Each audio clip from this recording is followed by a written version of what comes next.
देश आजाद करण्या कोण कोणा भांडले, कोणा मिळाली खुर्ची आणि रक्त कोणी सांडले। दोस्त हो हा न्याय कैसा, कोठली ही लोकशाही, कोण झाले शहीदा आणि बॅनर कुणाचे लागले। मंडळी, आज स्वातंत्र्य दिन। हा स्वातंत्र्य दिन चिरायू हो।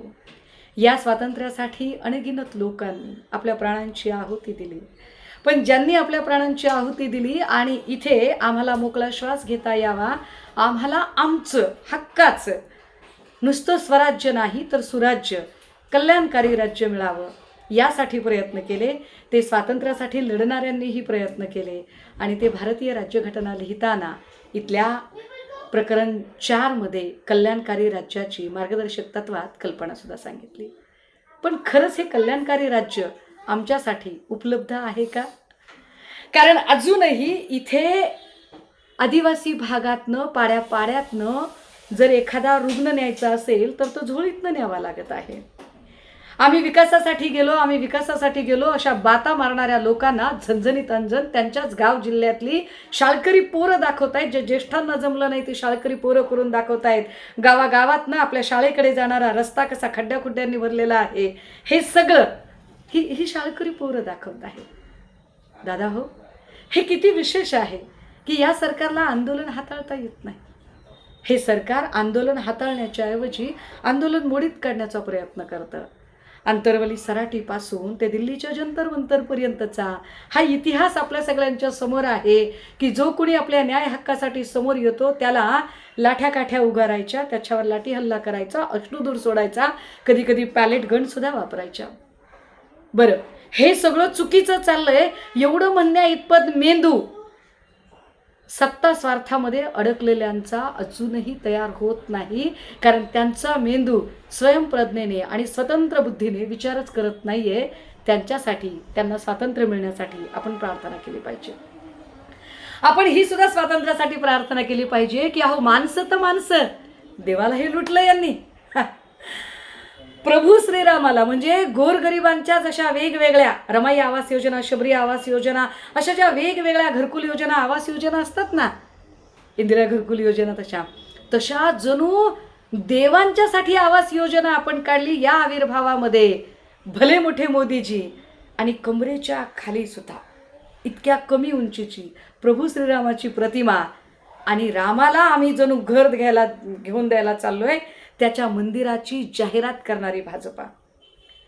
राम राजकारणात अडकवून ठेवला, त्याचंही स्वातंत्र्य सगळं जखडून टाकलं गेलं।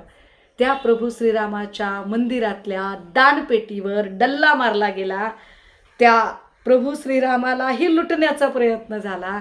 ही मंदिरातली दानपेटीची चोरी चूक आहे, अयोग्य आहे असं म्हणण्याची छाती इथल्या नेत्यांमध्ये नाही, कारण त्यांचा मेंदू अजूनही स्वतंत्र नाहीये।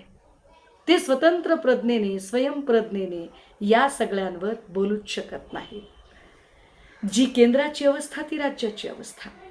गृह खातं स्वतंत्रपणे कामच करू शकत नाही, गृह खात्याला स्वतंत्र निर्णय घेता येत नाही। पोलिसांचे हात जणू आता बांधलेले आहेत, ते खऱ्या अर्थाने इथल्या सर्वसामान्यांच्या रक्षणासाठी नाहीये।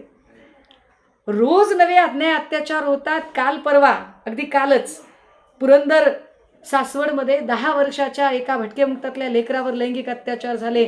महिनाभरापूर्वी पेन रायगडमध्ये एक लैंगिक अत्याचाराची घटना घडली। 7 वर्षाच्या लेकराला लैंगिक अत्याचार करून ठार करण्यात आलं। ह्या झाल्या सर्वसामान्य लोकांच्या घटना। 4-5 दिवसांपूर्वी पंजाबचे उपमुख्यमंत्री बादल सिंगजी इथे आले आणि त्यांना सुरक्षा आम्ही देऊ शकलो नाही। अरे आपल्या राज्याची तर काय अवस्था, धिंदवडे निघालेले आहेतच आहेत, पण एका दुसऱ्या राज्याचे उपमुख्यमंत्री या राज्यात येतात, त्यांना सुरक्षा देण्यात सुद्धा इथलं गृह खातं अपयशी ठरतं आणि त्यांच्यावर प्राणघातक हल्ला होतो।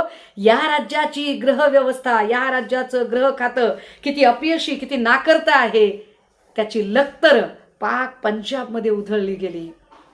इथल्या गृह खात्याला एकही आरोपी पकडता येत नाही।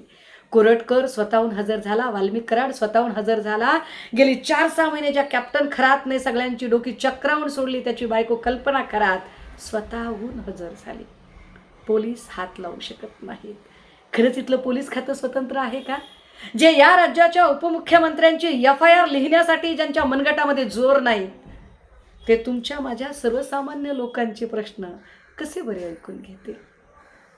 दादा हो, पण या सगळ्यांवर सत्तेत असणारे जे लाचार आहेत तेही बोलू शकत नाहीत की अहो आमचा निधी पळवला जातोय, आमच्या खात्याचा निधी वेगळ्या कामासाठी वापरला जातोय. आपला निधी गेलाय, सारथीचा, बार्टीचा, महाज्योतीचा, हे सगळे निधी जिथे पळवले जात आहेत आणि त्यावर फक्त आपल्या मंत्रिपदाची खुर्ची शाबूत ठेवायची म्हणून जे बोलू शकत नाहीयेत, अशांचा सुद्धा मेंदू स्वतंत्र व्हावा, यासाठी या स्वातंत्र्य दिनाला आपण प्रार्थना करूया. खऱ्या अर्थाने स्वातंत्र्य दिन चिरायू व्हायचा असेल तर अदानी अंबानीच्या या सगळ्या जंजाळामध्ये मुंबई आणि महाराष्ट्रासकट जो सगळा भारत अडकत चालला आहे, आता तर अटल सेतूच्या बाजूची पोर्टची जागा ही पुन्हा अदानीला देऊ केली जाते. त्या अदानीच्या व्यावसायिक मायाजालातनं स्वतंत्र होण्यासाठी धडपडत राहूया, विचारांची मशाल पेटूया. जय हिंद, जय महाराष्ट्र.